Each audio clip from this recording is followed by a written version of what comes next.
Hello everyone, believe me ये teaching aptitude की video आपके लिए बहुत ज़्यादा हेल्पफुल होने वाली है। अगर आप भी यूजीसी नेट जेआरएफ की तैयारी कर रहे हैं या कोई और टीचिंग एलिजिबिलिटी टेस्ट की तैयारी कर रहे हैं, तो ये वीडियो में जितने भी सारे टॉपिक्स करवाऊंगी वो बहुत ही ज़्यादा इंपॉर्टेंट होने वाले हैं। तो वीडियो को एंड तक ज़रूर देखें। टीचिंग एप्टीट्यूड के मैं 2 पार्ट्स बनाऊंगी, पार्ट 1 एंड पार्ट 2। पार्ट 1 में हम बात करेंगे बिल्कुल बेसिक टॉपिक्स के बारे में, जो टीचिंग एप्टीट्यूड के basic and very important topics होंगे। एंड पार्ट 2 में हम सारे एक्स्ट्रा टॉपिक्स कवर करेंगे जो मैंने पीवाईक्यूज से पढ़े होंगे या पीवाईक्यूज में कहीं देखे होंगे, या ऐसे टॉपिक्स जो सिलेबस में अवेलेबल नहीं होते लेकिन हम उसे एक्स्ट्रा में लेकर सारा कुछ कवर करेंगे। तो पार्ट 2 भी ज़रूर देखना। तो चलिए स्टार्ट करते हैं पार्ट 1 में। So let's start. अगर मैं टीचिंग एप्टीट्यूड के सिलेबस की बात करूँ तो टीचिंग एप्टीट्यूड का अगर आप सिलेबस देखेंगे तो उसमें सबसे पहले तो आपको यही बताना होता है कि टीचिंग क्या है, टीचिंग के करैक्टरिस्टिक्स, ऑब्जेक्टिव्स वगैरह क्या है। सेकंड पार्ट में लर्नर्स की करैक्टरिस्टिक्स आ जाते हैं, जैसे कि एडोलेसेंट लर्नर है, एडल्ट लर्नर है, वो कैसे होते हैं, उनको एकेडमिकली या सोशली आप कैसे डिफ्रेंशिएट कर सकते हैं, वो सारा कुछ। थर्ड में आपके पास टीचर्स के रिलेटेड थोड़े और कंसेप्ट आते हैं, like what is teacher centred learning, what is learner centred learning, या फिर लर्निंग सेंटर्ड क्या होता है। इसके अलावा ऑनलाइन ऑफलाइन लर्निंग क्या होगा, या इसके अलावा आपके पास और भी चीज़ें आ जाती है, लाइक इंस्ट्रक्शन फैसिलिटीज़ क्या होती है, या स्पोर्ट्स सिस्टम क्या होता है, इन्वायरमेंट कैसा होना चाहिए क्लासरूम का, वो सारी चीज़ें हम इसमें डिस्कस करेंगे। जो इसके अलावा एक बहुत इंपॉर्टेंट टॉपिक है वो है लास्ट वाला टॉपिक, इवेल्युएशन, जिसमें हमारे पास नॉर्म रेफरेंस आता है या क्राइटेरियन बेस्ड आता है, या फिर हमारे पास कुछ कंप्यूटर बेस्ड टेस्टिंग्स आती है। वो सारी चीज़ें भी कवर करेंगे, ट्राई करूँगी आपको कराऊँ। के अलावा जो हमारे 4 मेन कंसेप्ट्स होते हैं, स्वयं, स्वयंप्रभा, मूक या फिर सीबीसीएस सिस्टम, ये भी बहुत अच्छे से हम कवर करेंगे। तो चलिए हम बिल्कुल स्टार्टिंग से स्टार्ट करते हैं। बीयू स्मिथ ने एक डेफिनेशन दी है टीचिंग की, that teaching is a system of actions intended to induce learning. मान लो अगर आपको ये डेफिनेशन आती है तो आपको पता होना चाहिए बीयू स्मिथ ने दी है। इसके अलावा एक और डेफिनेशन है that was given by Morrison and Dewey in 1934, and this definition says that teaching is to learning as selling is to buying. इसका मतलब है कि जो टीचिंग है वो लर्निंग के इस तरीके से इक्वल है जैसे कि selling is equal to buying. तो this definition was given by Morrison and Dewey. ये भी एक बारी पीवाईक्यू में आया तो आपको पता होना चाहिए। डेविस एंड ग्रेसन ने 1962 में हमें 4 स्टेप्स बताए टीचिंग के, मतलब बेसिकली 4 स्टेप्स होते हैं। सबसे पहले प्लानिंग। प्लानिंग मतलब चीज़ों को प्लान करना कि आज क्या पढ़ाना है, किस टॉपिक पे बात होगी। देन इज ऑर्गेनाइजेशन, जिस चीज़ के बारे में बात करनी है उसे ऑर्गेनाइज कर लेना। Then is identification, identification of the important strategies जो हम यूज़ करेंगे in the teaching. And last is managing teaching learning process. It means कि जैसे कि बच्चों से फीडबैक लेना और उस पर काम करना। ये 4 स्टेप्स बताए हैं इन्होंने। ये आपको स्टेप्स जो है लाइन वाइज पता होने चाहिए और इनके मीनिंग पता होने चाहिए। तो अगर आपसे नेचर ऑफ टीचिंग पूछते हैं तो वो 3 तरीके की होती है। पहली होती है bipolar, then is your tripolar, and last is quadripolar. जो हमारी बाइपोलर है वो जॉन एडम्स ने दी, जिसने बोला कि जो ये प्रोसेस होता है टीचिंग का उसमें एक टीचर होगा और एक लर्नर होगा। सेकेंड है ट्राइपोलर। ट्राइपोलर में टीचर लर्नर तो है ही है, उसके अलावा सोशल इन्वायरमेंट बहुत मैटर करता है, and this was given by John Dewey. And third is quadripolar. जो टीचिंग है वो क्वाड्रिपोलर है, जिसमें टीचर भी है, लर्नर भी है, इन्वायरमेंट भी है एंड करिकुलम भी है। तो ये आपको पता होना चाहिए कि अगर बाइपोलर है, ट्राइपोलर है, किसने दिया और इसमें क्या क्या है। Now let us talk about forms of teaching. Teaching की 3 फॉर्म्स होती है, एक होती है फॉर्मल, एक होती है नॉन फॉर्मल और एक होती है इनफॉर्मल। फॉर्मल है जैसे कि टीचर और स्टूडेंट्स क्लासरूम में बैठे हैं, उनकी फेस टू फेस इंटरेक्शन हो रही है, टीचर पढ़ा रहा है, बच्चा सुन रहा है, फेस टू फेस इंटरेक्शन हो रही है। उसमें आपको डिग्री मिलेगी या टीएमसी मिलेगी या मार्कशीट मिलेगी, सर्टिफिकेट मिलेगा। लेकिन जो हमारा नॉन फॉर्मल होता है वो होता है जिसमें फेस टू फेस इंटरेक्शन हो नहीं पाती, नॉन फॉर्मल में।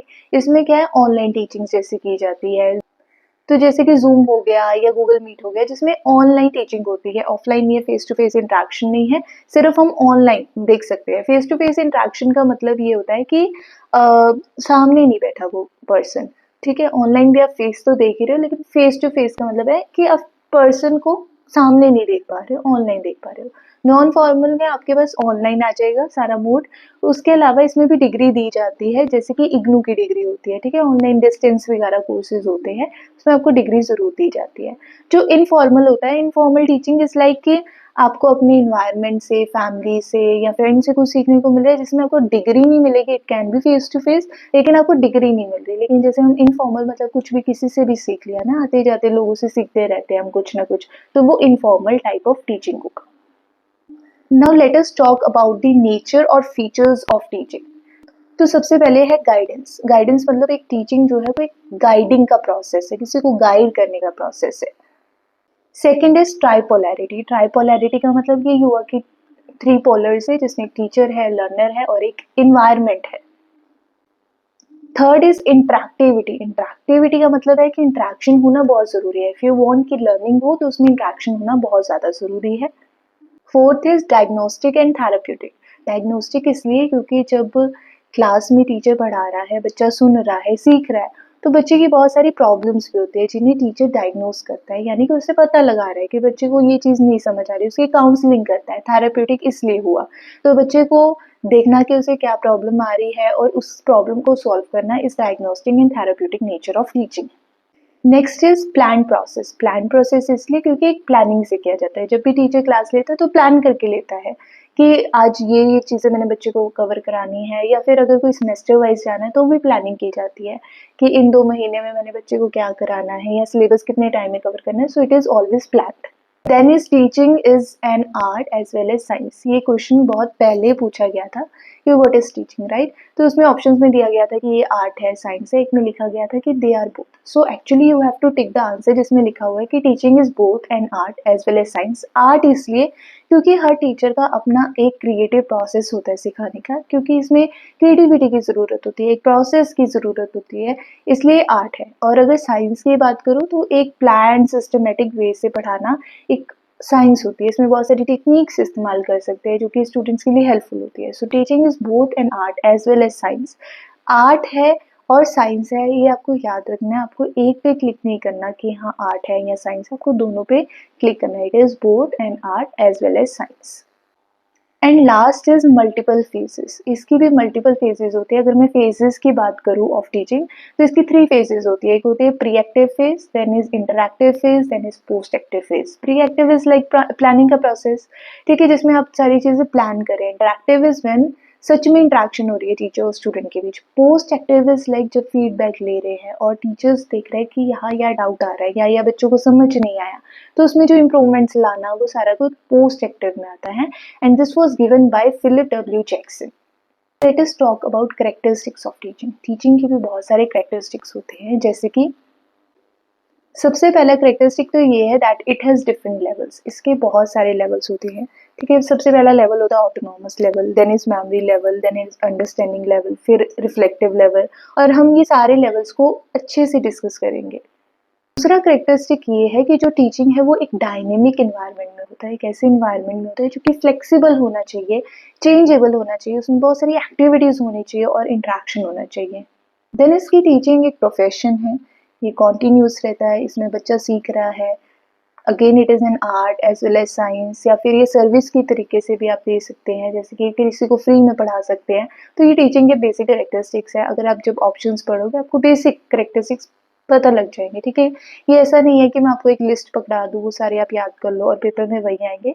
पेपर में कहीं से भी कोई भी कैरेक्टरिस्टिक आ सकता है, बस आपको कॉमन सेंस इस्तेमाल करनी है और उस कैरेक्टरिस्टिक को रिकॉग्नाइज करना है। ऑलवेज रिमेंबर, आपको 2 वर्ड्स मिलेंगे, एक मिलेगा सक्सेसफुल टीचिंग, एक मिलेगा इफेक्टिव टीचिंग। आपको हमेशा इफेक्टिव टीचिंग पे फोकस करना है, क्योंकि सक्सेसफुल टीचिंग से बेटर होती है, बेस्ट होती है इफेक्टिव टीचिंग।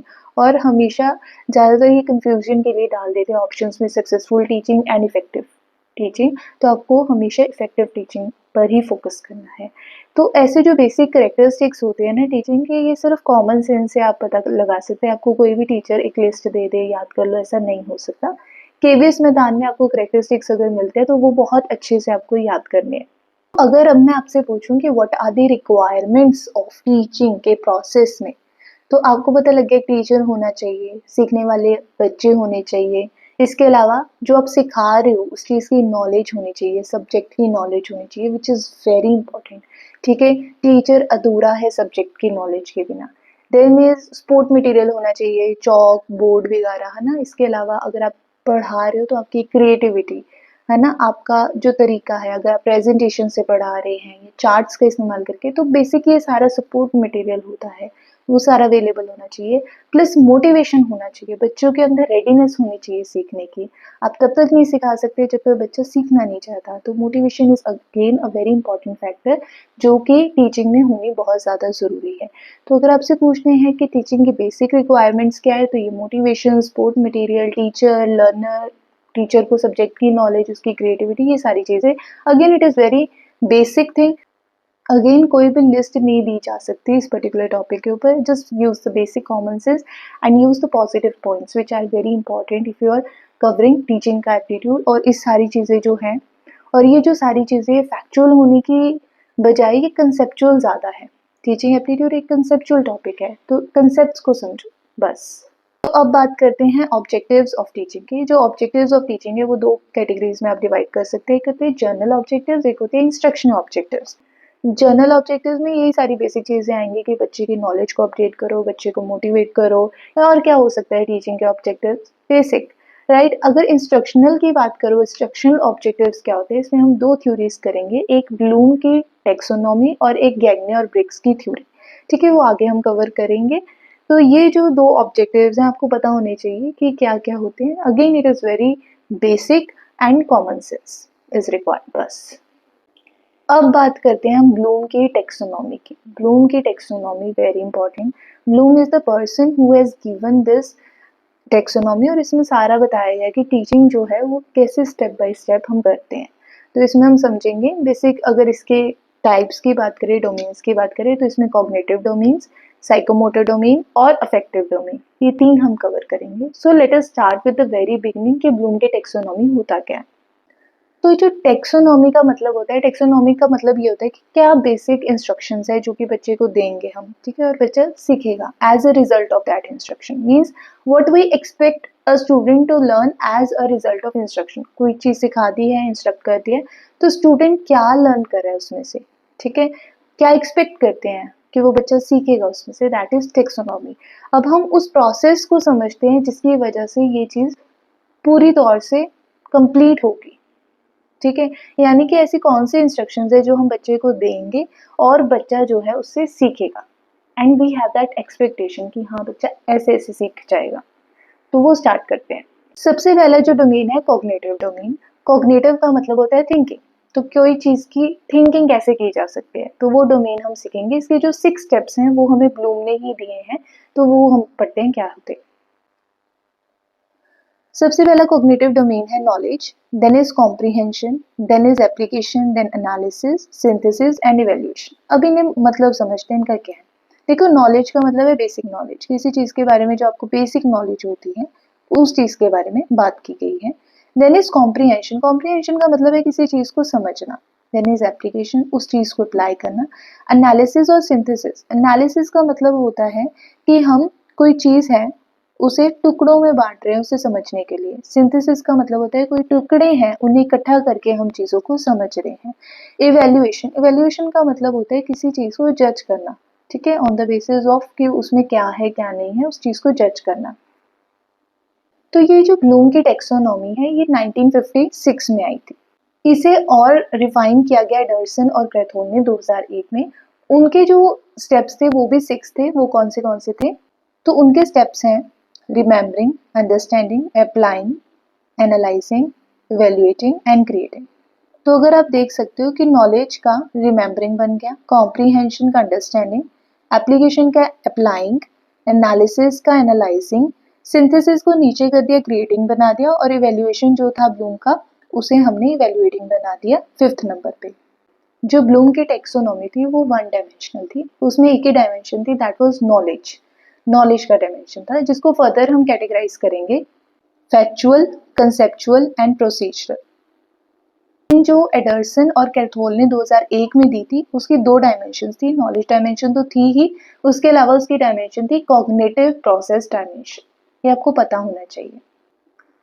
जो ब्लूम ने दी थी उसमें नॉलेज डायमेंशन में हमारे पास फैक्चुअल, कंसेप्चुअल और प्रोसीजरल था, लेकिन जो एडर्सन और क्रेथोल ने दी उसमें फैक्चुअल, कंसेप्चुअल, प्रोसीजरल और मेटाकॉग्निटिव, उसमें 4 कंपोनेंट्स। ये डिफरेंशिएशन, बेसिक डिफरेंशिएशन आपको पता होना चाहिए।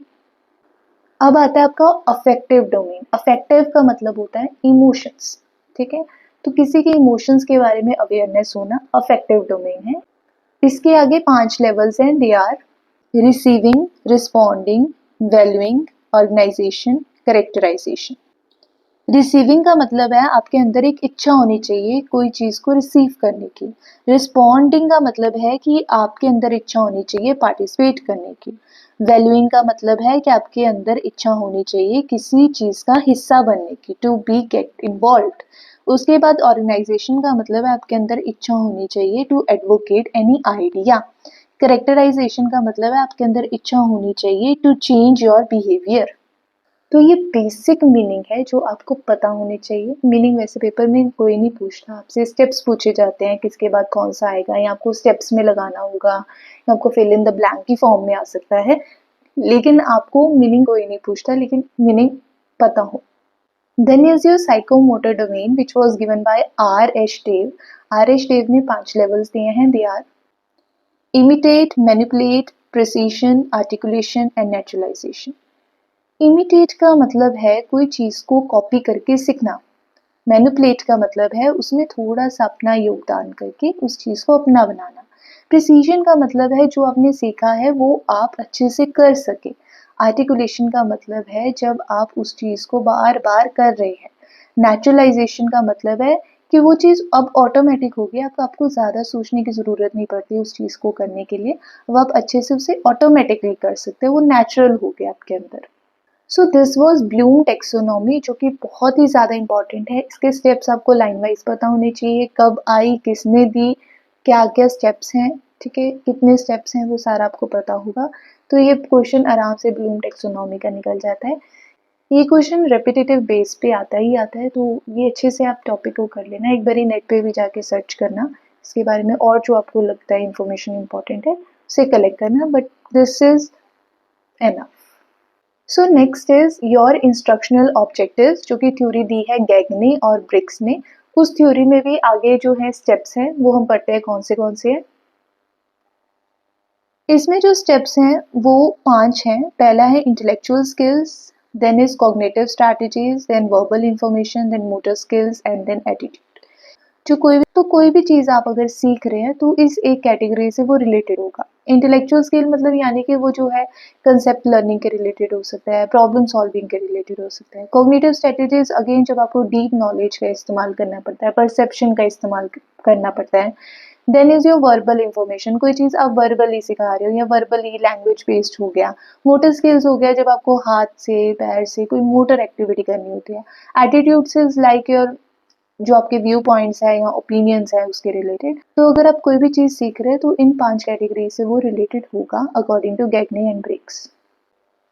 अब आते हैं एनटीए के फेवरेट टॉपिक पर, that is levels of teaching.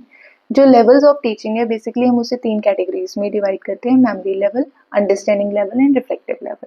लेकिन इसके अलावा एक और लेवल है जिसे हम ऑटोनॉमस लेवल बोल देते हैं, वो भी हम समझेंगे क्या है। वो मेमोरी लेवल से भी नीचे आता है हियरार्की में। So let's start from the memory, then understanding, then reflective, फिर हम ऑटोनॉमस को डिस्कस करेंगे। तो हमारा सबसे पहला है मेमोरी लेवल। तो memory level was given by John Frederick Herbart. तो हर्बर्ट आपको याद हो, ठीक है, मैचिंग द फॉलोइंग में कई बार पूछ लेते हैं। तो Herbert is the person who has given this level. So this level is thoughtless level. Thoughtless level क्यों है, लीस्ट थॉटफुल लेवल इसलिए है क्योंकि इसमें जो बच्चे को, जैसे छोटे छोटे बच्चे होते हैं है ना स्कूल लेवल में, तो जो बच्चों को सिखा दिया जाता है बच्चे बस वो ही सीखते हैं, उसके अलावा वो कुछ नहीं सीखते। जैसे कि हमें बचपन में कुछ चैप्टर पढ़ा दिया जाता है, उसके क्वेश्चंस लिखवा दिए जाते हैं, शॉर्ट क्वेश्चंस या लॉन्ग क्वेश्चन। तो बच्चे को क्या करना पड़ता है, उसका रोट मेमोराइजेशन करना पड़ता है, यानी कि उसे रट्टा लगा के वो चीज़ आगे पेपर में लिखनी होती है।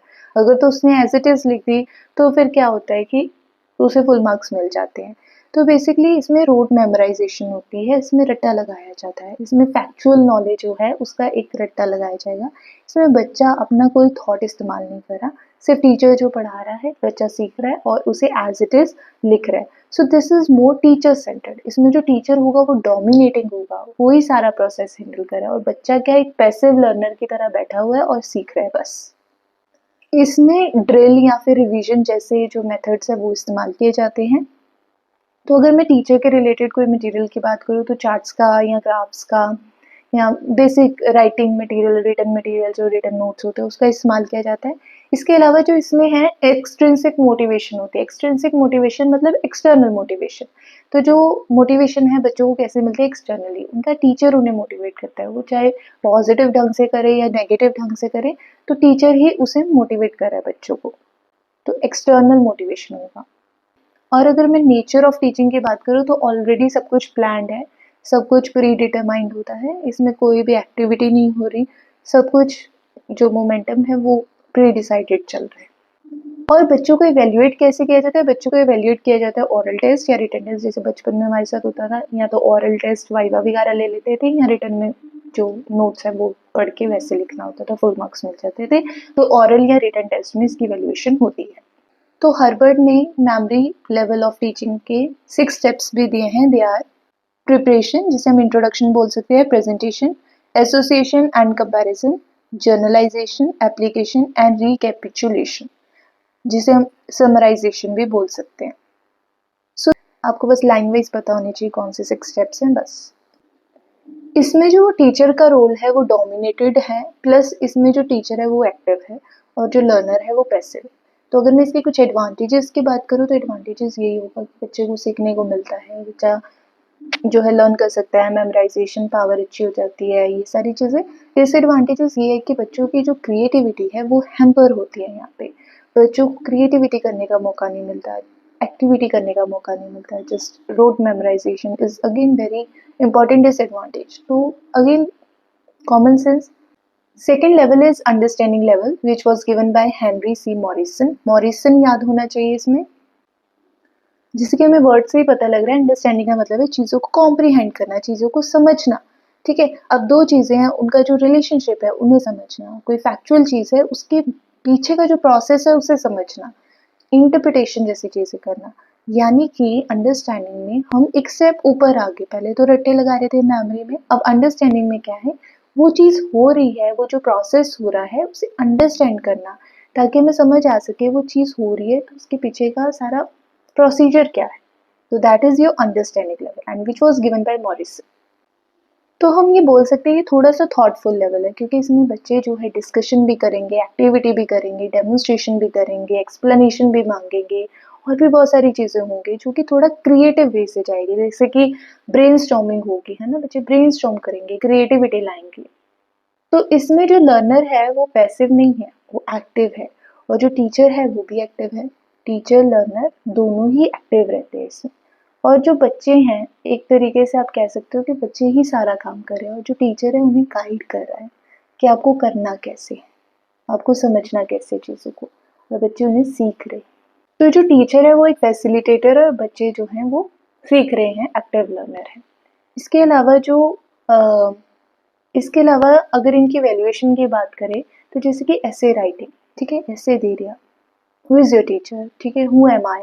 तो ऐसे ऐसे में क्या होता है, आपको रट्टा लगा के नहीं लिखना होता है ना। एक तो रट्टा लगा के भी लिख रहे थे, वो तो मेमोरी लेवल में आ गया, लेकिन अब आपको खुद सोचना है, एक्सटेम्पर करना है उस चीज़ का, खुद सोचना है और खुद लिखना है। That is when you understand what is the relationship और आपको क्या लिखना है। इसमें एमसीक्यूज वगैरह का टेस्ट हो सकता है, जिसमें आपको इंटरप्रेट करना है, रट्टा नहीं लगाना। तो अंडरस्टैंडिंग लेवल में ये बेसिक चीज़ें हैं। एडवांटेजेस वही रहेंगे कि बच्चे जो है क्रिएटिविटी की ओर जा रहे हैं, चीज़ों को समझ रहे हैं, अपना दिमाग लगा रहे हैं, थॉटफुल है। डिसएडवांटेजेस भी कुछ हो सकते हैं, जैसे कि इसमें भी अभी अभी जो है टीचर जो है वो एक फैसिलिटेटर का काम कर रहा है ना, बच्चे जो पूरी तरीके से इंडिपेंडेंट नहीं हुए, अभी वो चीज़ों को सिर्फ थियोरेटिकली अंडरस्टैंड कर रहे हैं, लेकिन रियल लाइफ में एप्लीकेशन जो है, प्रैक्टिकल लेवल जो है वो भी वो सीख नहीं पा रहे। ठीक है, when they are finding the relationship दो चीज़ों में, दैट इज अंडरस्टैंडिंग, लेकिन उसे अप्लाई करना, प्रैक्टिकल वे में जाना, that is again the disadvantage. इसके भी मॉरिसन ने 5 स्टेप्स दिए। They are exploration, presentation, assimilation, organization and recitation. तो these are the basic 5 steps. Again आपको बस थोड़ा थोड़ा इनका मीनिंग पता होना चाहिए और इनके नाम पता होने चाहिए, स्टेप बाय स्टेप बस। Third level is reflective level of teaching which was given by Bigge and Hunt. ठीक है, this is the most thoughtful level. इसमें बहुत ज़्यादा थॉट लगाना पड़ता है, क्योंकि इसमें हर इंडिविजुअल जो है अपनी क्रिएटिविटी का इस्तेमाल करके जो भी चीज़ें सीखे उसे प्रैक्टिकल बेसिस में लेकर आता है, उसे रियल लाइफ में अप्लाई करने की कोशिश करता है। इसमें reasoning, thinking, imagination, creativity, intelligence, ये सारी चीज़ों का काफ़ी ज़्यादा इस्तेमाल होता है। इसमें इन्वेस्टिगेशन, एक्सपेरिमेंट्स, ह्यूरिस्टिक, ये सारी चीज़ों का इस्तेमाल होगा। इसमें rational thinking, critical thinking, problem solving, decision making, ये सारी चीज़ें भी बहुत ज़्यादा हाई लेवल की होती हैं। इसमें जो लर्नर है वो हाईली एक्टिव होगा, जो टीचर होगा वो सबसे कम लेस एक्टिव होगा। ठीक है, टीचर का रोल बहुत ही मिनिमल होगा यहाँ पे। प्लस इसमें जो इवैल्यूएशन होगी वो बहुत ही ज़्यादा डीप लेवल की, ऐसे टाइप हो सकता है, आर्टिकल्स हो सकते हैं, बहुत ही डीप लेवल की, या फिर आप कह सकते हो कि रिसर्च पेपर्स लिखने, है ना, वो सारा कुछ रिफ्लेक्टिव लेवल में आ जाएगा। इवैल्यूएशन में ये सारी चीज़ें आ जाएंगी। एडवांटेजेस अगेन कि बच्चा जो है वो बहुत ज़्यादा क्रिएटिविटी का इस्तेमाल कर रहा है, बहुत ज़्यादा एक्टिव है। और जो डिसएडवांटेजेस ये है कि हर कोई बच्चा इस लेवल तक नहीं पहुंच पाता। जो थोड़े से कम बुद्धि वाले बच्चे होते हैं, जिन्हें हम लो इंटेलिजेंस वाले बोल देते हैं, वो शायद इस लेवल तक पहुंच नहीं पाते, समझ नहीं पाते, तो उनके लिए ये डिसएडवांटेज है। प्लस ये बहुत ज़्यादा टाइम कंज्यूमिंग भी होता है। When you are going into the deep research, वो बहुत ज़्यादा टाइम कंज्यूमिंग भी होगा। So it is again very important disadvantage of this level of teaching. Plus इसमें जो मोटिवेशन होती है वो इंट्रिंसिक मोटिवेशन होती है। दिस इज अगेन एक तरीके से आप कह सकते हो एडवांटेज है। Intrinsic motivation, internal motivation. Internal motivation इसलिए क्योंकि बच्चे को अंदर से मोटिवेशन आती है, उसे बाहर से कहीं से मोटिवेशन लेने की ज़रूरत नहीं होती कि आप ये चीज़ सीखो, कोई सर पे डंडा लेकर नहीं खड़ा। बच्चे को खुद ही ये सारी चीज़ें अपने आप समझ आती है, वो अपने आप इंटरनली मोटिवेट रहता है। अब बात करते हैं टाइप्स ऑफ टीचिंग की। टाइप्स ऑफ टीचिंग 4 टाइप्स की होती हैं। सबसे पहला है team teaching, then micro teaching, then macro teaching and then simulation method. जो हमारा टीम टीचिंग है उसमें बेसिकली यही होता है कि जो टीम में 2-3 टीचर्स जो हैं अलग-अलग सब्जेक्ट्स को पढ़ा रहे हैं। बेसिकली क्या होता है, इसमें एक क्लासरूम होगा जिसमें 2-3 टीचर्स होंगे, वो अपने-अपने सब्जेक्ट्स के बारे में पढ़ाएँगे। बेसिकली एक टीम में जो है टीचर पढ़ा रहा है, that is known as team teaching. ये इसलिए किया जाता है ताकि थोड़ा-सा बेटर अंडरस्टैंडिंग हो सके डिफरेंट डिफरेंट कांसेप्ट्स की। जैसे कि कुछ 2-3 कांसेप्ट्स इंटर रिलेटेड होते हैं, लाइक साइकोलॉजी एंड फिलॉसफी या फिर सोशियोलॉजी। ये तीनों सब्जेक्ट्स इंटर रिलेटेड है। तीनों के टीचर बिठा दिए, पढ़ाने लग गए ताकि उनका इंटरकनेक्शन समझ आए, कांसेप्ट्स की क्लैरिफिकेशन हो। Second is micro teaching. Micro से ही पता लग रहा है कि बच्चे बहुत कम हैं। जहाँ पे बच्चे बहुत ज़्यादा कम होते हैं और टीचर को भेज देते हैं, वो होता है micro teaching. Means a small group of student जिसमें टीचर पढ़ा रहा है। ये उन टीचर्स के लिए होता है जो नॉविस हो, मतलब कि न्यू हो, टीचिंग फील्ड में अभी नए आए हैं, उनके प्रैक्टिस के लिए होता है। इसमें एक बहुत इंपॉर्टेंट वर्ड है, that is known as during practice. ये जो ड्यूरिंग प्रैक्टिस है, that signifies your micro teaching. Then is in service या फिर pre service stages of teaching के लिए भी ये जो है बहुत ज़्यादा हेल्पफुल रहती है। आपको यहाँ पे ये भी वर्ड याद रखना है, इन सर्विस या फिर pre service level of teaching. ये भी एक की वर्ड है जो कि माइक्रो टीचिंग से रिलेटेड है। ये जो माइक्रो टीचिंग का कंसेप्ट है, ये डवाइट डब्ल्यू एलन ने दिया था। ये इसलिए भी कराया जाता है कि आपको कोई स्किल सिखाई जा सके या डीपर लेवल ऑफ कंसेप्ट जो है वो डिस्कस किए जा सके। तो ये बेसिक जो है वो माइक्रो टीचिंग में होता है। माइक्रो टीचिंग में जो क्लास है वो बहुत कम मिनट्स की भी लगती है। तो जैसे कि मैंने बताया कि माइक्रो टीचिंग उन टीचर्स के लिए जो बिल्कुल नए आए हैं, तो इसे आप टीचर ट्रेनिंग टेक्निक भी बोल सकते हो। ठीक है, अगेन वेरी इंपॉर्टेंट कीवर्ड। अब आता है third level of teaching, that is known as macro teaching. Macro मतलब बहुत ज़्यादा बच्चे हैं, मैक्रो मतलब बहुत ज़्यादा बच्चे हैं। जैसे कि एक बच्चे सेमिनार हॉल में बैठे हैं और वहाँ पे बच्चे जो है वो बैठे हैं और एक स्पीकर है वो बोल रहा है। यहाँ पे बच्चे सवाल नहीं पूछ सकते, टीचर बोल रहा है, स्पीकर बोल रहा है जो सेमिनार देने आया है, लेकिन बच्चे जो है वो सवाल नहीं पूछ सकते। ठीक है, ये 25 या 30 मिनट का होता है, कम मिनट्स का होता है, लेकिन ये बहुत ज़्यादा बच्चों के बीच में किया जाता है।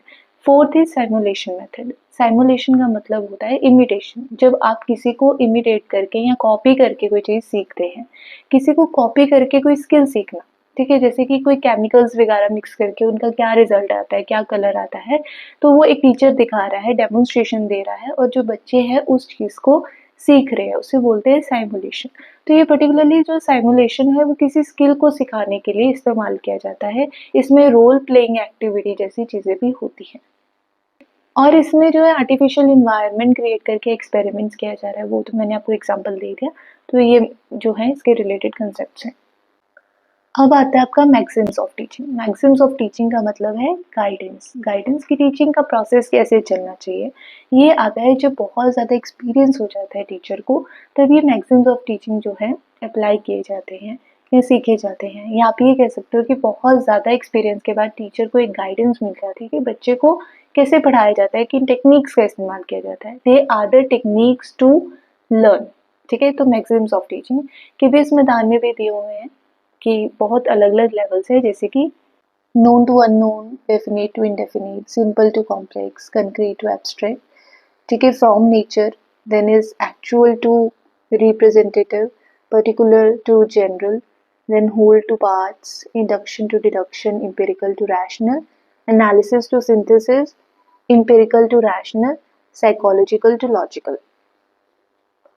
तो ये जो मैक्सिम्स ऑफ टीचिंग है ना, ये बेसिक हैं, ठीक है। आपको बस इनके नाम पता होने चाहिए। अगेन इनकी डेफिनेशन, एक्सप्लेनेशन या इलस्ट्रेशन जैसी चीज़ें नहीं आएंगी। सिर्फ आपको ये पता होना चाहिए कि नोन टू अननोन एक मैक्सिम है, ना कि अननोन टू नोन। ये उल्टा दे देंगे फंसाने के लिए, लेकिन आपको सही एक जो सही तरीका है वो आपको पता हो, आप इन्हें एज इट इज़ याद कर ले और ये एज इट इज़ ही आगे हैं। Now let us talk about the importance of maxima। अब इनकी इम्पोर्टेंस क्या है? अब इनकी इम्पोर्टेंस क्या है? इम्पोर्टेंस जो है वो ये है कि they simplify the process of your teaching. ये जो टीचिंग का इन्वायरमेंट है या लर्निंग का इन्वायरमेंट है, उसे जॉयफुल बना देंगे। पर्पसफुल टीचिंग जैसी चीज़ें जो हैं इसमें होती हैं। ये क्रिएटिविटी जो है बच्चों के अंदर लेकर आते हैं, एनालिसिस, सिंथेसिस जैसी चीज़ें हो सकती है। साइंटिफिक एटीट्यूड डेवलप होता है। लर्न करते हैं चीज़ों को करके, उन्हें करके हम लर्न कर रहे हैं, ठीक है, क्रिया में लेकर। Then is to develop your critical thinking, it is again very important maxim of your teaching. तो ये थे हमारे मैक्सिम्स ऑफ टीचिंग के करेक्टरिस्टिक्स या इंपॉर्टेंस। तो basic characteristics, again common sense का इस्तेमाल करना है। अब आते हैं प्रिंसिपल्स ऑफ टीचिंग। जो प्रिंसिपल्स ऑफ टीचिंग है वो दो टाइप्स के होते हैं, एक होता है जर्नल, एक होता है साइकोलॉजिकल। जर्नल है जो कि एक्सपीरियंसेस से हम सीख सकते हैं कि what are the different ways of doing the teaching. फिर साइकोलॉजिकल होता है जिसमें हम डायग्नोस्टिक क्राइटेरिया का या फिर उन्हें टीच करने का, काउंसलिंग, गाइडेंस, ये सारी चीज़ें हम सीखते हैं। ये डायरेक्ट भी हो सकते हैं, इनडायरेक्ट भी हो सकते हैं, ठीक है। इसमें मतलब ये है कि हम जो है लर्निंग का प्रोसेस जो है वो सीखते हैं, क्योंकि अगर हम साइकोलॉजी की बात करें तो उसमें लर्निंग की थ्योरीज आती है, जो कि हम पार्ट 2 में भी कवर करेंगे। लर्निंग की बहुत ज़्यादा थ्योरीज हैं, वो हम पार्ट 2 में करेंगे, अलग से वीडियो में भी करेंगे। तो जो लर्निंग की थ्योरीज है वो सारी जो है वो साइकोलॉजिकल प्रिंसिपल्स के अंदर आ जाती हैं। अभी हम जो लर्निंग डिसेबिलिटी भी पढ़ेंगे वो भी साइकोलॉजिकल का पार्ट है। तो these are the basic psychological principles. जैसे कि आपकी स्क्रीन पर आ रहे हैं कि कौन से जनरल प्रिंसिपल्स है, कौन से साइकोलॉजिकल है। इन्हें आप एज इट इज़ जो है समझ लें और याद कर लें। सबसे पहला जो जनरल है, लाइक प्लानिंग हो गया, फ्लेक्सिबिलिटी है ना, इलास्टिसिटी जैसी चीज़ें होगी। Then definitiveness of goals, objectives, utilizing your past principles, child centred होना चाहिए। कुछ ऐसे प्रोविजंस बना ले ताकि इंडिविजुअल डिफरेंसेस जो है उन्हें कवर कर सके। लिंक बनाना एक्चुअल लाइफ के साथ, को रिलेशन निकालना बाकी सब्जेक्ट्स, बाकी फील्ड्स के साथ, कंडक्ट करना, इन्वायरमेंट को कंडक्टिव बनाना, ठीक है, प्रॉपर कंट्रोल होना, या फिर बहुत सारी स्ट्रैटेजीज या मटेरियल जो भी हैं, मतलब हेल्पफुल चीज़ों का इस्तेमाल करना। Basic general principles. जो साइकोलॉजिकल है वो है कि बच्चों को मोटिवेट करना, उनमें इंटरेस्ट लाना, रिपीटिशन करना, जैसे कि निमोनिक्स जैसी चीज़ होती है, साइकोलॉजिकल होती है, ठीक है। एक्सरसाइज करना यानी कि प्रैक्टिस करना। Then is change, rest and recreation, again very important. Changes ज़रूरी है, फ्लेक्सिबिलिटी ज़रूरी है। फीडबैक, री एनफोर्समेंट का मतलब है कि बच्चों को रिवॉर्ड्स देना या उनकी तारीफ कर देना, ताकि बच्चा जो है वो सीख सके, उसका जो रिस्पॉन्स है वो मजबूत हो सके टूवर्ड्स लर्निंग। उसके बाद सिंपैथी जैसी चीज़ें बहुत इंपॉर्टेंट है। टीचर और बच्चे में कॉपरेशन होनी बहुत ज़्यादा ज़रूरी है। It is also good for teacher की हेल्थ और बच्चे की हेल्थ, तो कॉपरेशन बहुत ज़्यादा ज़रूरी है। Then is training to senses, very important. Verbally आप ट्रेन कर सकते हैं, ऑडिटरी आप ट्रेन कर सकते हैं, वो सारी चीज़ें। Then is utilising your group dynamics, ठीक है, टीम टीचिंग जैसी चीज़ें हो गई, या फिर टीम बना के बच्चों का है ना सीखना, वो सारी चीज़ें। सेल्फ लर्निंग को मोटिवेट करना, creativity, self expression. Remedial teaching होता है, जैसे कि कोई बच्चा कमज़ोर है पढ़ाई में तो उसे एक्स्ट्रा क्लासेस देना, ये सारी चीज़ें जो है वो साइकोलॉजिकल प्रिंसिपल्स में आएंगी। अब आते हैं हम अपने दूसरे ब्रॉडर टॉपिक पे, जो कि है लर्नर्स के करेक्टरिस्टिक। इसे ज़्यादा डिटेल में करने की ज़रूरत नहीं होती। इसमें यही चीज़ें हैं कि जो एडोलेसेंट होता है वो स्कूल गोइंग स्टूडेंट हुआ, और जो एडल्ट है वो कॉलेज गोइंग स्टूडेंट हुआ, वो अकेडमिकली कैसे डिफरेंट होंगे, ठीक है, वो थिंकिंग वाइज कैसे डिफरेंट होंगे, सोशली कैसे डिफरेंट होंगे। इसका अगेन एक बहुत अच्छा चार्ट दिया हुआ है केवीएस मैदान में, और वो सारे चार्ट के जितने भी पॉइंट्स हैं उन्हें अगर आप पढ़ेंगे वो आपको बहुत बेसिक चीज़ है वो आपको समझ आ जाएगा। जिसमें आपके साथ एक दो डिस्कस करती हूँ, जिसमें क्या है कि जो टीचर है वो जो एडोलेसेंट की लाइफ में बहुत ज़्यादा एक्टिव रोल प्ले करे। लेकिन अगर एडल्ट की लाइफ में देखें तो एडल्ट की लाइफ में इतना रोल टीचर का नहीं होता। जैसे कॉलेज लेवल या यूनिवर्सिटी लेवल में टीचर ब्लैक बोर्ड पे लिख के नहीं समझा रहा, ठीक है, बच्चों को गाइड कर देते हैं कि ये चीज़ें इंपॉर्टेंट है या यहाँ से इंटर्नशिप्स कर लो। लेकिन जो चीज़ें हैं वो बच्चे को खुद ही करनी पड़ती हैं, कोई नहीं उसे सिखा रहा। यहाँ पे मैंने एक टॉपिक मिस कर दिया था, दैट वाज़ जब हम लेवल्स ऑफ टीचिंग पढ़ रहे थे, मेमोरी लेवल, रिफ्लेक्टिव अंडरस्टैंडिंग, जो भी लेवल्स थे, उसमें एक टॉपिक मिस हो गया, that was autonomous level of teaching. Autonomous भी वैसा ही होता है जिसमें क्या होता है, बिल्कुल इनिशियल स्टेज है जहाँ पे बच्चा बिल्कुल सेल्फ पे डिपेंडेंट है, उसमें कोई भी फॉर्मल टीचिंग नहीं हो रही। सब कुछ जो है वो पर्सनल किया जाता है। वैसे ही जो है हम एडल्ट के लाइफ में भी देखते हैं, एडल्ट के पास बहुत सारी रिस्पॉन्सिबिलिटीज़ होती है, लेकिन एडोलेसेंट के पास इतनी ज़्यादा रिस्पॉन्सिबिलिटीज़ नहीं हो रही, तो उसे टीचिंग, तो उसे जो पढ़ाई है या रिस्पॉन्सिबिलिटीज़ को मैनेज नहीं करना पड़ता, लेकिन एडल्ट को करना पड़ता है, ठीक है, सोशली सोशली उसे अपनी रिस्पॉन्सिबिलिटीज़ भी निभानी पड़ रही है। वैसे ही जो अपॉर्चुनिटीज़ टीचर्स दे रहा है एडल्ट को, वो उसे ग्रास्प करना है, उसे गाइडेंस चाहिए, वो सब कुछ खुद करेगा, खुद जाके एक्सप्लोर करेगा। जो एडोलेसेंट होता है उसे जो मोटिवेशन मिल रहा है वो टीचर दे रहा है, एक्सट्रिंसिक है।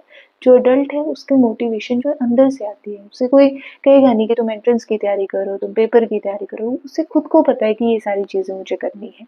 तो ये जो चीज़ें हैं, ये जो डिफरेंस है केवीएस मैदान में एज इट इज़ दिया हुआ है, कौन मोटिवेशन दे रहा है, कौन ओरिएंटेशन टुवर्ड्स लर्निंग है। अगर आप पढ़ोगे तो आपको ईजिली वो सारी चीज़ें समझ आ जाएंगी। तो एक बार वहाँ का जो बॉक्स है वो रेफर करना बहुत है, that's quite enough for this topic. अब आते हैं मॉडल्स ऑफ टीचिंग। अगेन ये भी केवीएस मैदान से कवर किया जा सकते हैं, फिर भी मैं आपको बताती हूँ क्या होता है। देखो, मॉडल्स ऑफ टीचिंग का मतलब है कि टीचिंग को कराने के लिए एक ढांचा बनाया जाता है, ठीक है। अब वो तीन टाइप्स का होता है, एक होता है पेडागोगी, एक होता है एंड्रागोगी और एक होता है यूटागोगी। यूटागोगी इज एडिशनल पार्ट। हमारा जो मेन फोकस है वो पेडागोगी और एंड्रागोगी पे रहता है। देख, जो पेडागोगी होता है उसमें क्या होता है, पेडोस का मतलब होता है बच्चा, चाइल्ड, ठीक है। तो बच्चे को कैसे सिखाया जाता है, बेसिक चीज टीचर सेंटर रहेगा, क्योंकि जो टीचर है वो बोल रहा है और बच्चा जो है सुन रहा है। टीचर जो है दैट इज द स्पीकर और बच्चा जो है पैसिवली लिसनर है, ठीक है। टीचर एक्टिव है, स्टूडेंट पैसिव है। टीचर बोल रहा है और बच्चा लिख रहा है, बच्चा सुन रहा है। यहाँ पे कोई एफर्ट्स नहीं करने पड़ रहे बच्चे को, ठीक है। जो भी काम है वो टीचर का है, टीचर ही समझाएगा, बच्चे को बस सीखना है, दैट इज पेडागोगी। एंड्रागोगी, एंड्रा जो है that is related to man, that is related to adult. यहाँ पे मेल फीमेल का डिफरेंस नहीं करना, मैन मतलब कि एक एडल्ट की बात की गई है, ठीक है। तो यहाँ पे एंड्रागोगी है जैसे कि बड़े को सिखाया जाता है, जैसे कि एडल्ट को सिखाया जाता है। एडल्ट को सिखाया थोड़ी जाता है कि ऐसे सीखो वैसे सीखो, उसे बस गाइड किया जाता है, तो दैट इज एंड्रागोगी। यूटागोगी इज जहाँ पे टीचर की जीरो रोल होता है, टीचर का एक भी परसेंट रोल नहीं है। यहाँ पे जो भी है उसे सेल्फ डिटरमाइंड लर्निंग भी बोलते हैं, क्योंकि यहाँ पे जो भी सारा कुछ है वो लर्नर खुद ही कर रहा है। लर्नर जो है मोर एक्टिव है, यहाँ पे टीचर का कोई रोल नहीं है, ठीक है। अगर आपको इनमें डिफरेंस मैं बताऊँ एंड्रागोगी और यूटागोगी में, तो आप ये इमेजिन कर लो कि एंड्रागोगी में भी बच्चा एक जो है वो एंट्रेंस की तैयारी कर रहा है, लेकिन उसने पेड कोर्स किया हुआ है, ठीक है। अब उसे गाइडेंस मिल रही है, ठीक है, गाइडेंस मिल रही है कि कैसे करना है, वैसे करना है, वो सारा, लेकिन बच्चा कर तो खुद ही रहा है। लेकिन यूटागोगी में जो बच्चा एंट्रेंस की तैयारी कर रहा है, तो उसमें वो पेड कोर्स भी नहीं ले रहा, कुछ नहीं कर रहा, वो खुद ही सारा सिलेबस देखेगा, खुद ही सारा कुछ करेगा, खुद बुक्स पढ़ेगा, खुद के नोट्स बनाएगा, कहीं से कोई हेल्प नहीं ले रहा, कोई गाइडेंस नहीं ले रहा, वो यूटागोगी का होता है। अब जो पेडागोगी होती है उसमें भी तीन टाइप्स ऑफ लर्निंग होती है, जो कि आपके सिलेबस में भी है, टीचर सेंटर्ड, लर्नर सेंटर्ड और learning centred. Teacher centred again teacher ही सब कुछ कर रहा है, बच्चा क्या कर रहा है, जो भी टीचर बोल रहा है उसे एज इट इज याद कर रहा है, लिख रहा है, पढ़ रहा है।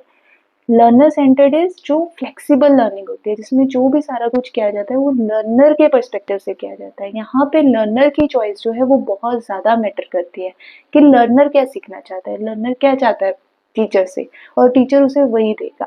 उसके बाद है लर्निंग सेंटर्ड। लर्निंग सेंटर्ड में इन दोनों का मिक्सचर हो रहा है, कि टीचर भी अपना पूरा फोकस कर रहा है बच्चे पे और बच्चे की भी राय ले रहा है, वो लर्निंग सेंटर्ड हुआ।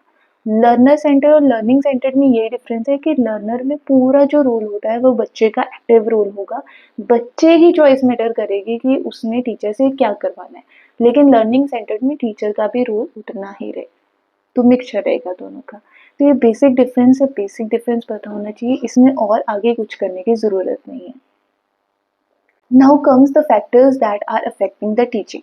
तो इसमें बहुत सारे फैक्टर्स है, जैसे कि teacher, learner, support material, instruction facilities and learning environment. Teacher और लर्नर की तो हम काफ़ी बात कर चुके हैं। टीचर में जैसे एकेडमिक क्वालिफिकेशन क्या है, एक्सपीरियंस क्या है, उनका मास्टरी क्या है सब्जेक्ट के ऊपर, या फिर मोटिवेटिंग अक्यूमेंट, इसका मतलब वो कितना मोटिवेट करते हैं, कैसा मोटिवेशन है, कम्युनिकेशन स्किल्स कैसी है, टीचर का मेथड क्या इस्तेमाल करें, उनकी पर्सनैलिटी, उनका इकोनॉमिक फैक्टर भी बहुत मैटर करता है, एंड वैल्यू टीचिंग भी, मॉरल वैल्यूज रिलेटेड हो गया। उसके बाद the factors which are related to learner, motivation level, बच्चे में मोटिवेशन लेवल क्या है, उनका एज ग्रुप क्या है, एडोलेसेंट एडल्ट है, व्हाटएवर। उसके बाद प्रायर नॉलेज कितनी है, उनकी साइकोलॉजी कैसी है, देयर प्रॉम्प्टनेस इन फीडबैक, वो सारी चीज़ें इसमें आ जाएंगी।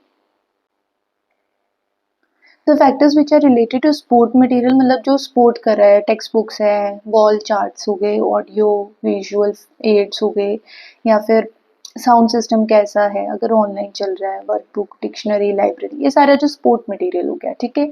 इंस्ट्रक्शन फैसिलिटीज भी दो टाइप्स की होती है, एक होती है प्रोजेक्टेड और एक होती है नॉन प्रोजेक्टेड। प्रोजेक्टेड में हमारे पास डायरेक्ट प्रोजेक्शंस, इनडायरेक्ट प्रोजेक्शंस आ जाएंगे। डायरेक्ट प्रोजेक्शंस जैसे कि स्लाइड या फिर फिल्म प्रोजेक्टर्स आ जाते हैं ना। इनडायरेक्ट हो गए ओवरहेड प्रोजेक्टर्स, इसे एज इट इज आपको याद रखना है। रिफ्लेक्टेड प्रोजेक्शन में ओपेक प्रोजेक्टर्स, एपीडियास्कोप और एपिस्कोप भी इसे बोलते हैं। तो इन जो वर्ड्स का मीनिंग आपको पता होना चाहिए क्या है, and it is your task जिसमें आप इन सब के मीनिंग्स जो है वो पता करेंगे। इनकी फोटोज भी जाकर देखो कि क्या क्या होते हैं। प्रोजेक्टेड वाले बेसिकली वो होते हैं जिनमें कह सकते हो लाइट वगैरह का इस्तेमाल होता है। एक डार्क इन्वायरमेंट में लाइट से वो मैग्निफिकेशन करते हैं। प्रोजेक्टेड मतलब कि लाइट से वो चल रहे हैं, ठीक है। अनप्रोजेक्टेड जो लाइट से नहीं चल रहे, लेकिन ये भी विजुअल एड्स है जिसका इस्तेमाल करके बच्चे को इंस्ट्रक्शन दी जाती है। जैसे कि चार्ट्स हो गए, पोस्टर्स हो गए, white boards, flash cards, specimens, ठीक है, maps, glow pictures, 3D models, या फिर फोटोज वगैरह। विजुअल एड्स ये भी हैं, अनप्रोजेक्टेड वाले और प्रोजेक्टेड वाले भी। लेकिन दोनों में डिफरेंस जो है वो यही है कि एक में लाइट का इस्तेमाल हो रहा है और एक में लाइट का इस्तेमाल नहीं हो रहा, बट विजुअली दोनों को ही देख के इंस्ट्रक्शंस ली जाती है। अब ये जितने भी सारे वर्ड्स इस्तेमाल किए हैं, इनके मीनिंग पता होने चाहिए। Last is the factors which are related to your learning environment. Learning environment में जो भी है कि क्लासरूम शांत होना चाहिए, लाइब्रेरी होनी चाहिए, ठीक है। टीचर जो है वो भी लर्निंग एनवायरनमेंट में आता है। टीचर का एक जो है वो जो प्रभाव है वो भी लर्निंग एनवायरनमेंट में आता है, ठीक है। वो टीचर कैसे उस लर्निंग एनवायरनमेंट को डेकोरेट कर रहा है, वो भी। डेकोरेट का मतलब ये नहीं कि फैसिनेटिंग सा एनवायरनमेंट बना, लाइट वगैरह अच्छी से लगा दी, वो नहीं होता। मतलब वो टीचर जो है बच्चे में भेदभाव नहीं कर रहा है, ठीक है। अगर कोई बच्चा किसको टीज कर रहा है तो उसे समझाना, ये सारा कुछ लर्निंग एनवायरनमेंट को पीसफुल और कंफर्टेबल बनाता है। तो लर्निंग एनवायरनमेंट में इतना कुछ खास नहीं, बस यही बेसिक चीज़ें हैं।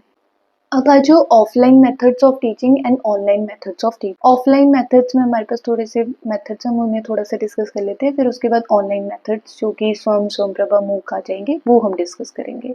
लास्ट में हमारे पास एक इवैल्यूएशन का टॉपिक रह जाएगा जिसमें हम सीबीसीएस मेन टॉपिक लेकर चलेंगे। तो पहला मेथड है लेक्चर मेथड, जो कि एक बहुत ही ट्रेडिशनल मेथड है, जिसमें क्या होता है कि टीचर जो है वो लेक्चर दे रहा है और बच्चा सुन रहा है, ठीक है। This is also known as expository method of teaching, ठीक है। एक फॉर्मल मेथड होता है बच्चों को पढ़ाने के लिए। इसके अलावा ये सबसे ज़्यादा टेस्टेड मेथड है, बहुत टाइम से चल रहा है, बहुत ज़्यादा इसमें टेस्ट वगैरह चीज़ें हुई हैं, ठीक है। और इसमें वो और इसमें जो टीचर के ट्रेड्स हैं वो भी बहुत ज़्यादा अच्छे होने चाहिए, ठीक है।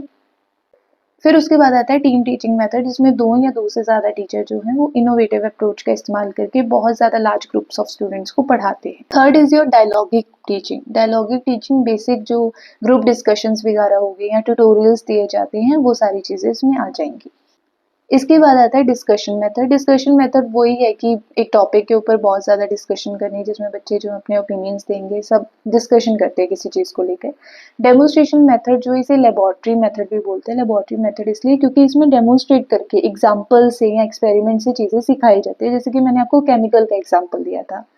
फिर उसके बाद आता है role play method. Role play method में क्या होता है कि चीज़ें जो है वो रोल प्ले करके दिखाई जाती है, ठीक है। सिखाने के लिए एक तरीके से आप कह लो कि ड्रामेटाइजेशन किया जाता है। ये जो रोल प्ले मेथड है, ये हिस्टोरिकल वर्क के लिए या हिस्टोरिकल इवेंट्स को समझने के लिए या लिटरेचर को समझने के लिए किया जाता है। जैसे कि बीरबल और अकबर जो स्टोरीज होती है उनका रोल प्ले किया जाता है। Then is your simulation method. Simulation method हम डिस्कस कर चुके हैं, जिसकी वर्कशॉप्स वगैरह होती है ना, चीज़ों को या स्किल्स को इमिटेट करना सिखाया जाता है। जैसे कि मान लो कि किसी ने कोई व्हीकल ही सीखना है, ठीक है, किसी ने आपको चलाकर सिखा दिया, ठीक है, कोई वर्कशॉप्स वगैरह होती है ना, कोई भी स्किल सिखाने के लिए, वो इसमें सिमुलेशन में मेथड आ जाता है। Then is your brainstorming. Brainstorming का जो मेथड है वो एलेक्स एफ ऑसबोर्न ने दिया है, ठीक है। ये ब्रेनस्टॉर्मिंग वही होता है कि बहुत ज़्यादा जो आइडियाज़ हैं, ठीक है, बच्चे अपने लेकर आते हैं, हर बच्चा अपना आइडिया दे रहा है, आइडियाज़ दिए जाते हैं and they are accepted without any judgement. मतलब कि जैसे कहते हैं ना, आने दो आइडियाज़ को, ठीक है, उन्हें जज नहीं किया जाता ये गलत है ये सही है, बस जो भी आइडियाज़ हैं सारे गलत सही सब लिख लिए जाते हैं। That is brainstorming. So these were the offline methods. अब हम आते हैं ऑनलाइन मेथड्स। ऑनलाइन मेथड्स में हमारे पास स्वमप्रभा और मूक है, ठीक है। अब इनकी ऑफिशियल वेबसाइट्स पे, अगेन मैं कह रही हूँ, ऑफिशियल वेबसाइट पे जाएं, जितनी भी इंफॉर्मेशन मिलती हैं सारी इकट्ठी कर ले, सारा कुछ लिख ले, क्योंकि ये टॉपिक जो है ये हाईलाइटेड टॉपिक है टीचिंग एप्टीट्यूड की, आते ही आते हैं, कहीं से भी अगर आपसे कुछ पूछ लेते हैं तो आपको पता हो। सबसे पहले हमारे पास मूक आता है, ठीक है। मूक की जो बेसिक डेफिनेशन है वो पता होनी चाहिए। मैसिव ओपन ऑनलाइन कोर्स, ठीक है, दिया किसने है, जॉर्ज सिमेंस और स्टीफन डाउन्स ने 2008 में, ठीक है। इसे connectivism and connective knowledge 2008 CCK 08 भी बोलते हैं। अब यहाँ पे जो मेन चीज़ है वो ये है कि क्रेडिट कोर्स देते हैं, ठीक है, फॉर यूनिवर्सिटी ऑफ मनीटोबा। इसके अलावा इसमें बहुत सारा चेंजेस की गई थी 2012 में, जो कि की थी सेबेस्टियन थर्न और पेटर नॉर्विन ने, ठीक है, स्टैनफोर्ड यूनिवर्सिटी से बिलोंग करते हैं। और जो भी चेंजेस वगैरह की गई है ना, उसे बोला गया इंट्रोडक्शन टू AI। इन प्रोफेसर ने ये जो भी चेंजेस की, इसका एक रिजल्ट निकला, ठीक है। उस रिजल्ट को इन्होंने नाम दे दिया उडेसिटी। उडेसिटी एक बिजनेस मॉडल है जो कि ऑनलाइन नॉलेज शेयरिंग के लिए इस्तेमाल किया जाता है। आपको बस पता होना चाहिए that Udacity is related to MOOC, किसने दिया और what is the meaning of that. And there are various MOOC के प्लेटफॉर्म्स, जैसे कि कॉर्सेरा, EDX, नेप्टिल, किडेंजी, मूकेट, ठीक है, आपकी स्क्रीन पे जो भी सारे लिखे हुए हैं। इसके अलावा भी अगर आपको नेट पे मिलते हैं तो सारे इकट्ठे कर ले, क्योंकि कई बार क्वेश्चन में पूछ लेते हैं कि मूव के कौन से प्लेटफॉर्म से, तो आपको सिलेक्ट करना होता है। तो जितने आपकी स्क्रीन पे हैं, इसके अलावा नेट पे जितने मिलते हैं सारे लिख ले। इसके अलावा इसके जो फीचर्स हैं वो ये है कि सेल्फ पेस्ड होते हैं, बच्चों को खुद ही चलाना पड़ता है, और ये स्केड्यूल्ड कोर्सेज होते हैं। इनका एक स्केड्यूल, एक टाइम फिक्स होता है, ठीक है। लर्निंग मॉडल ये है कि ऑनलाइन भी मिल जाएंगे और ब्लेंडेड भी है, ठीक है। इसके अलावा इसमें जो कोर्सेज हैं वो बहुत ज़्यादा इनफाइनाइट कोर्सेज हैं, ठीक है। इसमें जो यूज़र्स हैं वो रजिस्टर्ड रहते हैं, ये सारी चीज़ें, ठीक है। आपको ये सारी चीज़ें पता करनी है। इसकी प्लेटफॉर्म की लैंग्वेज क्या है, ठीक है। इसके अलावा इस जो ऐप का प्लेटफॉर्म है वो कहाँ पे इस्तेमाल किया जाता है, मोबाइल पे किया जाता है या टैब पे, एंड्रॉयड पे, है ना, किस तरीके का ये ऐप है आपको पता होना चाहिए।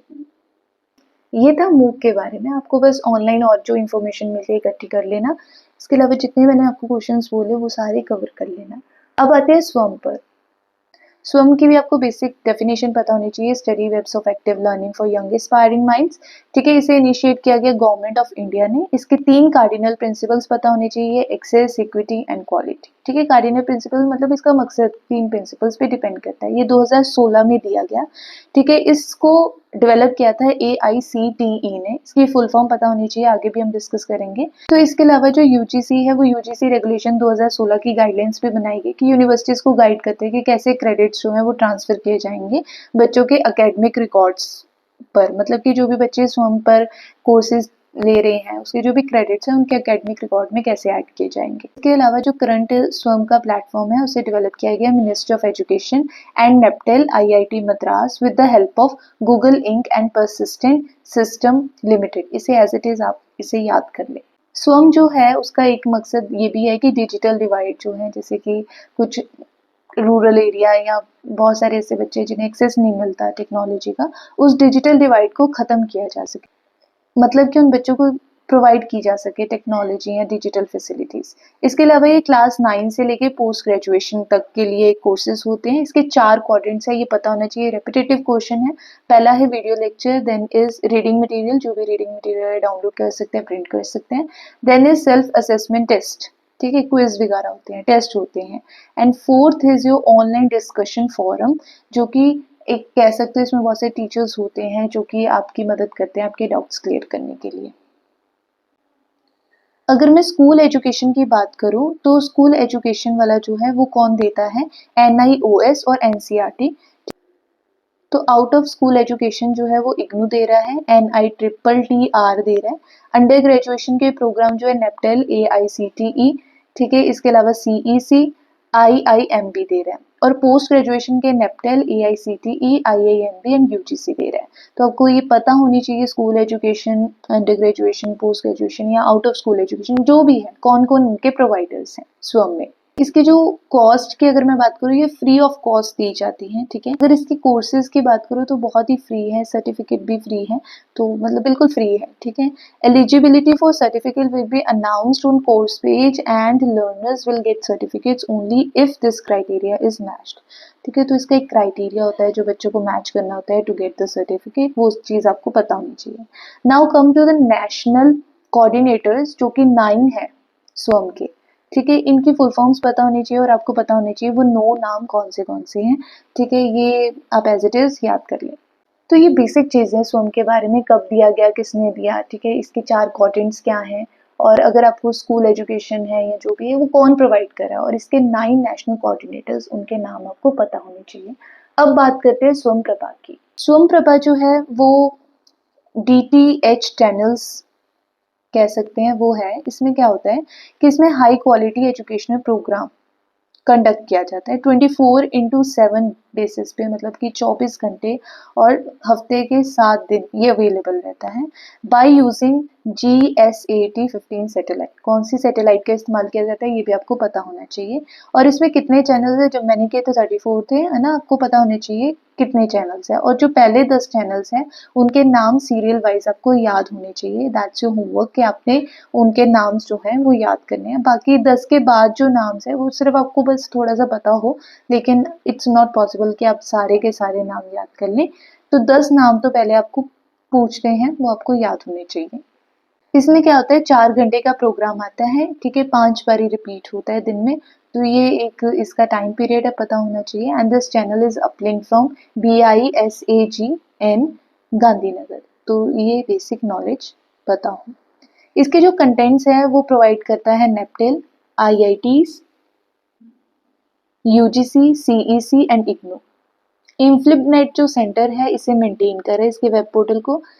इसके अलावा इसमें बस चैनल्स हैं वो आपको पता होने चाहिए। Higher education, school education 9 to 12th provide कर रहा है, करिकुलम बेस्ड कोर्सेज भी दे रहा है, ठीक है। इसके अलावा इसमें जो 11th या 12th क्लास के बच्चे कॉम्पिटिटिव एग्जाम की तैयारी कर रहे हैं उसके लिए भी ये थोड़ी सी एजुकेशनल प्रोग्राम्स कंडक्ट करते हैं।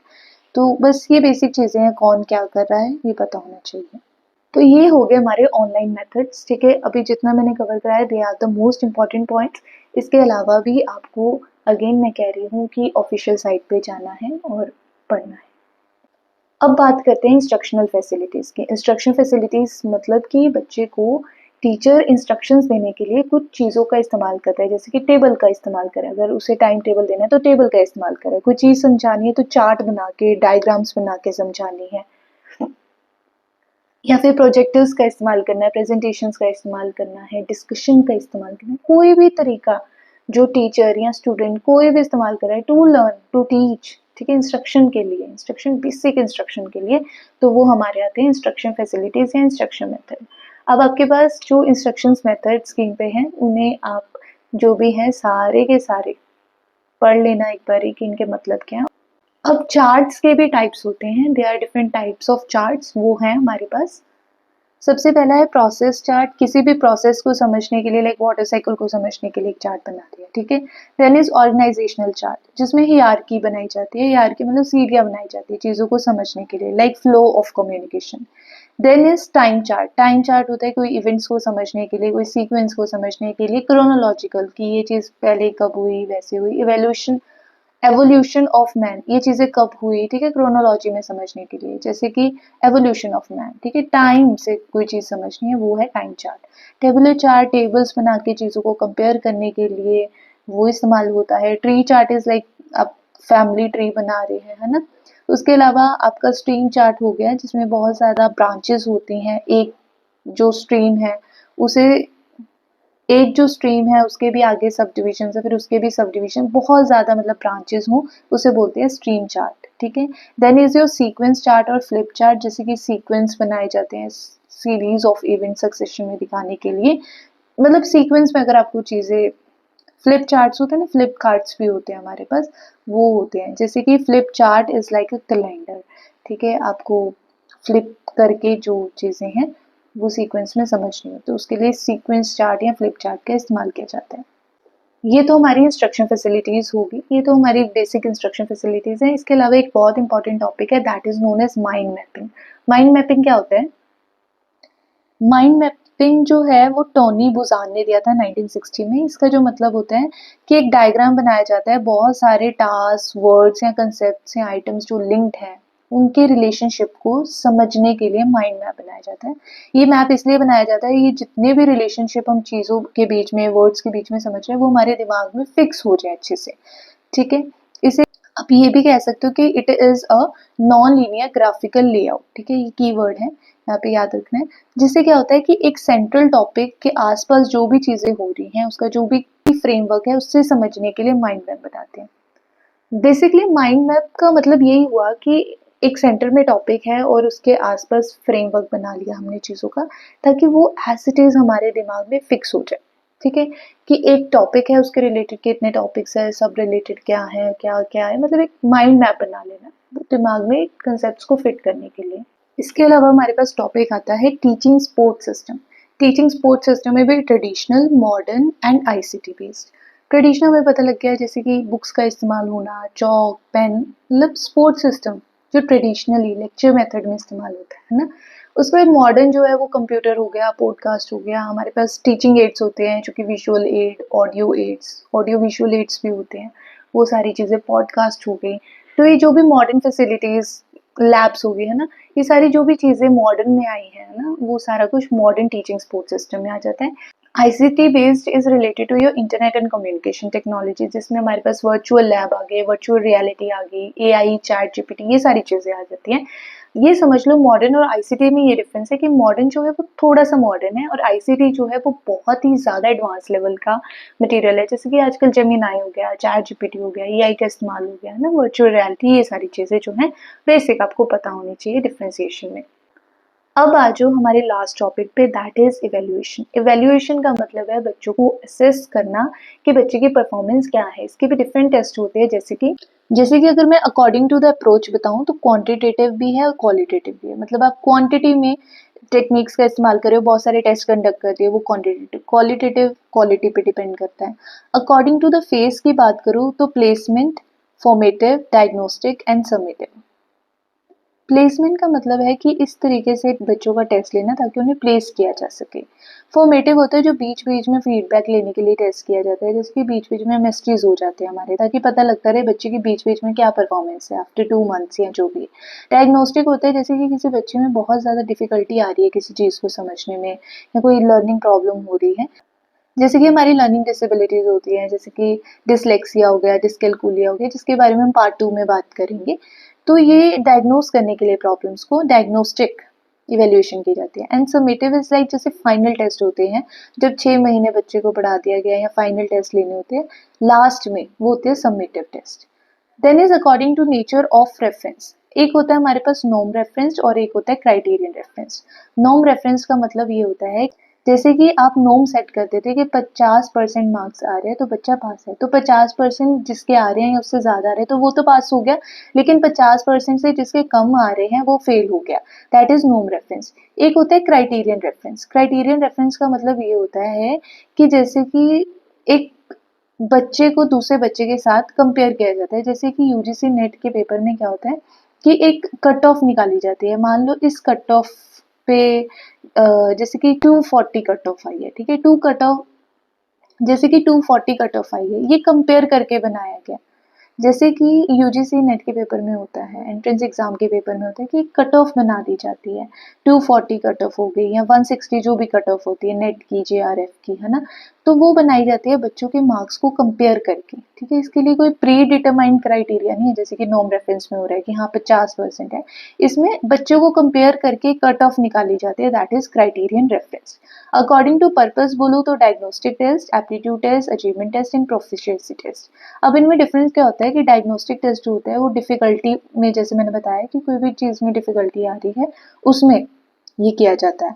एप्टीट्यूड टेस्ट होता है, एप्टीट्यूड का मतलब होता है जैसे कि किसी बच्चे का ऑलरेडी उस सब्जेक्ट में कितनी को नॉलेज है वो चेक करने के लिए किया जाता है।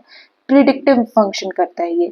जैसे कि कंपनीज के एंट्रेंस टेस्ट होते हैं, ठीक है? किसी इंडस्ट्री में एंट्रेंस टेस्ट रखे जाते हैं ताकि पता लगे, हमारे जो एंट्रेंस टेस्ट होते हैं पेपर के, हमारे जो एंट्रेंस टेस्ट भी होते हैं जैसे कि जेईई का हो गया, नीट का हो गया, ताकि पता लगे कि बच्चे को ऑलरेडी कितनी नॉलेज है। फिर आता है आपका प्रोफिशिएंसी टेस्ट, जो कि जनरल एबिलिटी होती है, एक पर्टिकुलर टाइम में कितनी जनरल एबिलिटी है, जनरल नॉलेज है, दैट इज प्रोफिशिएंसी। फिर उसके बाद आपका अचीवमेंट टेस्ट आया। अचीवमेंट टेस्ट का मतलब यही होता है कि कोई चीज़ अगर आपने बच्चे को सिखा दी, उसने कितना उस चीज़ को अचीव किया, वो अचीवमेंट टेस्ट होते हैं। एप्टीट्यूड और अचीवमेंट टेस्ट में यही डिफरेंस होता है। एप्टीट्यूड जो है वो रिजल्ट से पहले किया जाता है और अचीवमेंट जो है वो रिजल्ट को देखने के लिए किया जाता है कि आज मैंने बच्चे को 1 महीना को एक चीज़ सिखा दी है तो उसने क्या अचीव किया, उसका क्या रिजल्ट निकला, दैट इज अचीवमेंट टेस्ट। फिर जो हमारा नेक्स्ट है वो है अकॉर्डिंग टू ग्रेड्स दिया जाता है, जो कि होता है डायरेक्ट और इनडायरेक्ट। डायरेक्ट जो होता है वो क्वालिटेटिव टर्म्स में किया जाता है, ठीक है? डायरेक्ट उसे क्वालिटी चेक कर रहे हैं, राइट? इनडायरेक्ट होता है क्वांटिटेटिव टर्म्स में हम उसे ग्रेड दे रहे हैं। वो डायरेक्ट और इनडायरेक्ट होता है, that is not that much important, लेकिन एक बार इनका भी डिफरेंस अच्छे से पढ़ लेना। अब हमारा जो मेन टॉपिक है सीबीसीएस, वो हम लास्ट में कवर करेंगे। जो कंप्यूटर बेस्ड टेस्टिंग एक टॉपिक इसमें दिया है, इसका मतलब ये है कि कुछ टेस्ट जो होते हैं वो कंप्यूटर पे होते हैं और उनकी टेस्टिंग भी कंप्यूटर पे होती है। इसके आपको बेसिक एडवांटेजेस और डिसएडवांटेजेस पता होने चाहिए। अब हमारा लास्ट टॉपिक आता है CBCS, which is very important topic. ये क्या होता है? सबसे पहले इसकी फुल फॉर्म पता होनी चाहिए। This is choice based credit system. 2015 और 16 में जो यूजीसी है उसने इसे इंट्रोड्यूस किया था दिल्ली यूनिवर्सिटी में, ठीक है? ये अपॉर्चुनिटी प्रोवाइड करता है बच्चों को ताकि वो अपने मन चाहे जो सब्जेक्ट्स हैं या कोर्सेज हैं उसे चूज कर सके बहुत सारे सब्जेक्ट्स में से, ठीक है? Elective, minor, skill based courses जो भी होते हैं, ठीक है? ये लर्नर सेंट्रिक इसलिए है क्योंकि लर्नर खुद इसे चूज करता है। इसमें ग्रुप डिस्कशन, असाइनमेंट जैसी चीजें होती हैं। यूजीसी जो है इसे 10 पॉइंट्स ग्रेडिंग सिस्टम पे जो है चलाती है। इसमें चॉइस बेस्ड जरूर रहेगी, ग्रेडिंग सिस्टम रहेगा, ठीक है? सेमेस्टर वाइज चीज़ें चलेंगी, ठीक ठीक है? एंड क्रेडिट्स हो गए, असेसमेंट्स भी होगी। तो जो इसकी असेसमेंट है वो ऐसे की जाती है जैसे कि आपके सामने है 10, 9, 8, 7, 6, 5, 4, ठीक है? फिर 0, 0।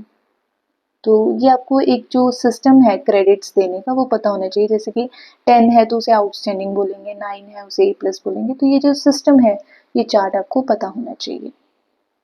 अगर मैं सीबीसीएस के कोर्सेज की बात करूँ तो इसमें कोर कोर्सेज होते हैं जो कि इंपॉर्टेंट या मैंडेटरी होते हैं। उसके अलावा इलेक्टिव कोर्सेज हो सकते हैं जिसमें से आपको एक चॉइस करना पड़ता है, कोई भी एक चूज करना पड़ता है, कोई भी। इसके अलावा इलेक्टिव कोर्स हो सकते हैं जिसे आपको चूज करना होता है, कोई भी एक। फिर डिसिप्लिन स्पेसिफिक कोर्स हो सकते हैं जैसे कि कोई इकोनॉमिक्स के रिलेटेड हो गया, साइकोलॉजी के। Then last is dissertation and project. ये भी आपको पता होना चाहिए इसमें 4 कोर्सेज होते हैं, कौन से होते हैं and what are their meanings. Then is ability enhancement course, ठीक है? जिसमें हमारे पास AECC और SEC, इसकी फुल फॉर्म पता होनी चाहिए। जो AECC है वो एबिलिटी एनहांसमेंट कंपल्सरी कोर्स दिया जाता है और SEC that is skill enhancement course दिया जाता है, ठीक है? उसमें भी ये जो जेनेरिक इलेक्टिव कोर्स हैं वो दिया जाता है। मतलब आपको पता होना चाहिए बेसिक क्या क्या कोर्सेज दिए जा रहे हैं, कौन से कोर्सेज हैं। इसके अलावा इसका जो क्राइटेरिया है, जैसे 10 नंबर है उसके लिए आउटस्टैंडिंग, ये सारी चीज़ें पता होनी चाहिए। इसके कुछ एडवांटेजेस और डिसएडवांटेजेस भी। एडवांटेजेस ये होते हैं कि ये टीचर सेंटर नहीं होकर एक लर्नर सेंट्रिक प्रोसेस है, ठीक है? इसमें फ्रीडम है, कुछ भी हम चूज कर सकते हैं, बहुत सारे सब्जेक्ट्स हैं, एम्प्लॉयमेंट जनरेशन जैसी चीज़ें हैं। क्रेडिट्स जो हैं वो ट्रांसफ़र हो सकते हैं, जैसे कि मैंने पहले भी बताया एकेडमिक रिकॉर्ड्स में जो क्रेडिट्स हैं उसे ट्रांसफ़र भी किया जा सकता है। क्रेडिट्स जो हैं वो कंपनसेशन किया जाता है अगर बच्चा जो है बीमार हो गया या किसी वजह से अटेंड नहीं कर पा रहा। सेल्फ रिलायंस है, बच्चे पे निर्भर करता है। ये ग्लोबल स्टैंडर्ड्स को अचीव करने के लिए भी बनाया गया। इसके अगर डिसएडवांटेज की बात करूँ तो जो वो बच्चे सीबीएस से एक्वेंटेड नहीं है, उसका फ़ायदा नहीं उठा पा रहे हैं ना। उसके अलावा जो एग्ज़ैक्ट मार्क्स है उसे एस्टिमेट नहीं किया जा सकता। ये आप देखना कि कैसे नहीं किया जा सकता। इसके अलावा इसमें बहुत ज़्यादा कन्फ्यूजन भी होती है, ठीक है? चीज़ें समझने में वो डिफ़िकल्टी होती है।